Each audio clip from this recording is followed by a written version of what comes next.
In this video, we'll take a look at how to install Tricentis Tosca via the Setup dialog. First of all, please check the system requirements to run Tosca. The requirements for each version of Tosca are listed in the manual of that particular version. You will also need local administrator rights to install Tosca. Once we've checked our system requirements, you can download the installation package from the support portal. Simply go to support.tricentis.com, log in with your username and password, and select Downloads. Then select the version of Tosca you want to download. After you've downloaded the zip file, please unpack it. Now you can see the installation package.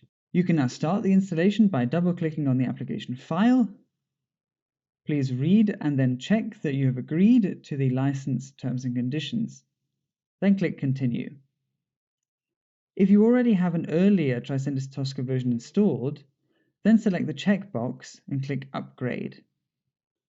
This uninstalls the existing version and installs the new version with the default components to the previously configured folders.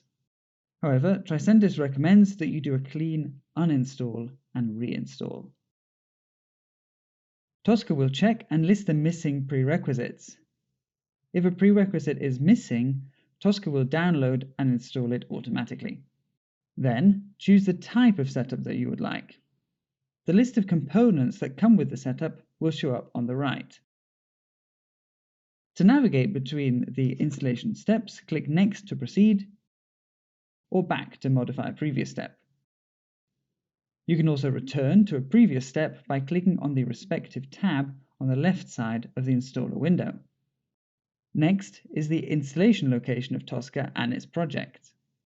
Please make sure that the Tosca users have write access to those folders. Then, in the next few steps, you can toggle whether to install Tosca Diagnostics, Data Integrity, and Vision AI.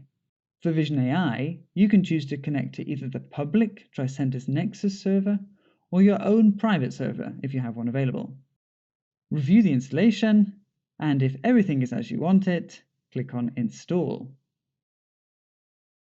Tosca will show you the installation process. Once it's done, you will see the Finish button. If a component did not install properly, click Show Logs. You can also find the installation logs in the Temp folder on your local machine. If you cannot identify the problem based on the logs, please contact Tricentis support.